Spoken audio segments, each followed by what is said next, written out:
Hello friends, இந்த வீடியோவில் நம்ம நேச்சர் ஆஃப் ரெஜிஸ்ட்ரேஷன் ஒரு பர்சன் ரெஜிஸ்டர் பண்ணுறதுனால அவருக்கு அவரோட ரெஜிஸ்ட்ரேஷன் என்ன மாதிரி மாறுது, அதோட எக்ஸப்ஷன்ஸ் என்ன, அதோட எக்ஸப்ஷன்ஸ்னால் அதில் என்னென்னலாம் நமக்கு விலக்குகள் உண்டு, இதெல்லாம் தான் நம்ம இந்த வீடியோவில் பார்க்க போகிறோம்.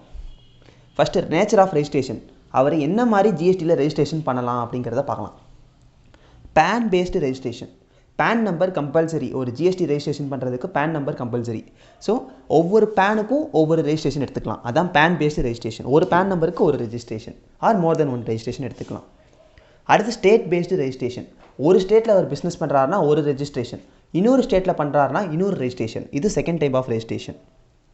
சிங்கிள் ரெஜிஸ்ட்ரேஷன், மொத்தமே ஒரு ரெஜிஸ்ட்ரேஷன் தான், அதை வச்சு நிறையா ஜிஎஸ்டி நம்பர் வாங்கிக்கலாம். அதுக்கு பேர் சிங்கிள் ரெஜிஸ்ட்ரேஷன். அடுத்து இது ஒரு முக்கியமான point. In case of territorial waters take registration in that nearest coastal area, coastal state. இதுக்கு மீனிங் என்னென்னா, டெரிட்டோரியல் வாட்டரில் தான் அவரோட பிஸ்னஸ் இருக்குது. டெரிட்டோரியல் வாட்டர்னால் என்னது, இந்தியாவை சேர்ந்தது தான், ஆனால் லேண்டு கிடையாது. அதுக்கு நியரஸ்ட்டில் இருக்கிற சி, அந்த இடத்துல தான் அவருக்கு பிஸ்னஸ் இருக்குன்னா ஜிஎஸ்டி கட்ட தேவையில்லையான்னு கேட்டால் கட்டணும். எந்த ஸ்டேட்டுக்கு போய் சேரும்னு பார்த்தீங்கன்னா நியரஸ்ட் கோஸ்டல் ஸ்டேட். இப்போ எக்ஸாம்பிள், மும்பை கிட்ட இருக்கிற ஒரு சீல அவருக்கு ஒர்க் இருக்குது அப்படின்னு பார்த்தீங்கன்னா அவர் மும்பை இருக்கிற ஸ்டேட்டில் ரெஜிஸ்ட்ரேஷன் எடுத்துருக்கணும். ஏன்னா அந்த மும்பை தான் நியரஸ்ட் கோஸ்டல் ஸ்டேட். இதுதான் நேச்சர் ஆஃப் ரெஜிஸ்ட்ரேஷன். இதோட எக்ஸப்ஷன்ஸ் பார்ப்போம். First exceptions to one registration per state. அதில் ஸ்டேட் பேஸ்டு ரெஜிஸ்ட்ரேஷன் அப்படின்னு சொன்னேன்னா, ஸ்டேட் பேஸ்ட் ரெஜிஸ்ட்ரேஷன்னா ஒரு ஸ்டேட்டுக்கு ஒரு ரெஜிஸ்ட்ரேஷன் தான் அப்படின்னு சொன்னேன். அந்த ஒரு ஸ்டேட்டுக்கு ஒரு ரெஜிஸ்ட்ரேஷன் தான் அப்படிங்கிறதுக்கு என்னென்ன எக்ஸப்ஷன்ஸ், என்னென்ன கண்டிஷன்ஸை அவர் சாட்டிஸ்ஃபை பண்ணணும் அப்படின்னு பார்ப்போம். ஃபஸ்ட்டு, அந்த பர்சனுக்கு அந்த ஸ்டேட்டுக்குள்ளே ஒரு இடத்துக்கு ஒரு இடத்துக்கு மேலே இன்னொரு இடம் வச்சுருக்காரு. விச் மீன்ஸ் இப்போ அவருக்கு சென்னையில் ரெஜிஸ்ட்ரேஷன் எடுத்திருக்காருன்னா, சென்னையில் மதுரையில் ஒரு மெயினான பிஸ்னஸ் ஆஃப் பிஸ்னஸ் வச்சுருக்காரு, திரும்ப சென்னையில் ஒரு பிளேஸ் ஆஃப் பிஸ்னஸ் வச்சுருக்காரு, கோயம்புத்தூரில் ஒரு பிளேஸ் ஆஃப் பிஸ்னஸ் வச்சுருக்காருன்னா ஒரு ஸ்டேட்டுக்குள்ளேயே அவருக்கு மோர் than one place of business இருக்குது. இந்த கேஸில் அவருக்கு ஒரு ரெஜிஸ்ட்ரேஷன் எடுத்தால் பத்தாது அப்படின்னு நினச்சாருன்னா இன்னொரு ரெஜிஸ்ட்ரேஷன் எடுத்துக்கலாமா அப்படின்னு கேட்டால் எடுத்துக்கலாம்.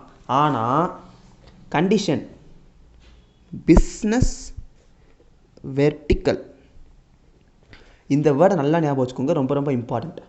பிஸ்னஸ் வெர்டிக்கல்ஸாக இருந்துச்சுன்னா தான் அந்த மாதிரி ரெஜிஸ்ட்ரேஷன் அலவுடு, அப்படி இல்லைனா அலவுடு கிடையாது. பிஸ்னஸ் வெர்டிக்கல்ஸ் அப்படின்னா என்ன அப்படிங்கிறத நம்ம பார்க்கலாம்.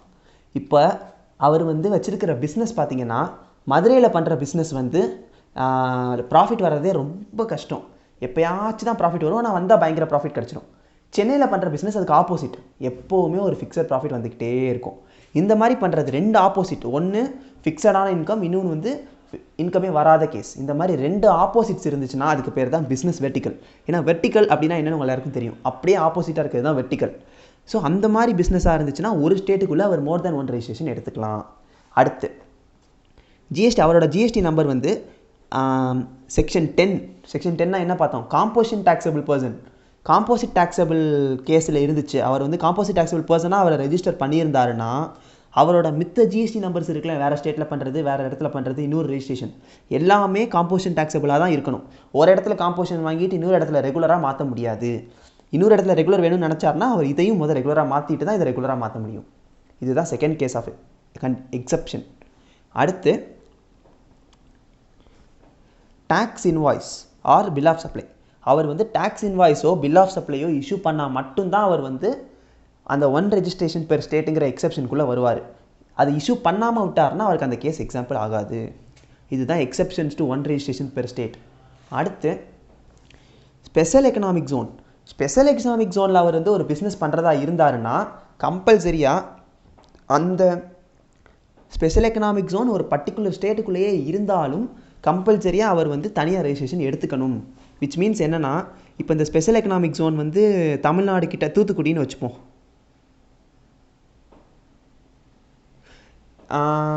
தூத்துக்குடி வேணாம், அப்படி கூட வேண்டாம், நம்ம ஈஸியாகவே வச்சுப்போம். ஒரு ஸ்பெஷல் எக்கனாமிக் ஜோன் இருக்குது, அந்த ஸ்பெஷல் எக்கனாமிக் ஜோன் ஒரு ஸ்டேட்டுக்குள்ளேயே தான் இருக்குது. அந்த பர்டிகுலர் ஸ்டேட்டுக்குள்ளே இருக்கிற ஸ்பெஷல் எக்கனாமிக் ஜோனாக இருந்தாலும் ஸ்பெஷல் எக்கனாமிக் ஜோனுக்கு தனி ரெஜிஸ்ட்ரேஷன் செப்பரேட்டு. அதே மாதிரி அந்த ஸ்டேட்டுக்கு, இப்போ தமிழ்நாடுனா தமிழ்நாடுக்கு செப்பரேட் 2 ரெஜிஸ்ட்ரேஷனாக எடுக்கணும். என்ன தான் அந்த ஸ்பெஷல் எக்கனாமிக் ஜோன் வந்து ஒரு ஸ்டேட்டுக்குள்ளேயே இருந்தாலும் இந்த இது வந்து ஒரு எக்ஸெப்ஷனாக வருது. நல்லா ஞாபகம் வச்சுக்கோங்க. ஸ்பெஷல் எக்கனாமிக் ஜோனில் பண்ணால் அந்த ஜோன் தமிழ்நாடு ஸ்டேட்டுக்குள்ளே ஒரு பர்டிகுலர் ஸ்டேட்டுக்குள்ளே இருந்தாலே தனியாக ரெஜிஸ்ட்ரேஷன் எடுக்கணும். Last point, exceptions to PAN based registration. PAN based registration அப்படின்னா என்னென்னு பார்த்தோம். ஒரு பேனுக்கு ஒரு ரெஜிஸ்ட்ரேஷன் அப்படின்னு பார்த்தோமா. அதுக்கான எக்ஸப்ஷன் என்னென்னா ஒன்று தான், டேன். டேக்ஸ் டிடெக்டார் இருப்பாங்கல்ல, அவங்க டேன் நம்பர் வாங்கிட்டாங்கன்னா பேன் பேஸ்ட் ரெஜிஸ்ட்ரேஷன் பண்ண தேவையில்லை. பேன் பேஸ்ட் ரெஜிஸ்ட்ரேஷன் யாருக்கு பண்ணணும்னா டேன் பேஸ்ட் ரெஜிஸ்ட்ரேஷன் பண்ணாதவங்க எல்லாருக்கும் பேன் பேஸ்ட்டு கம்பல்சரி.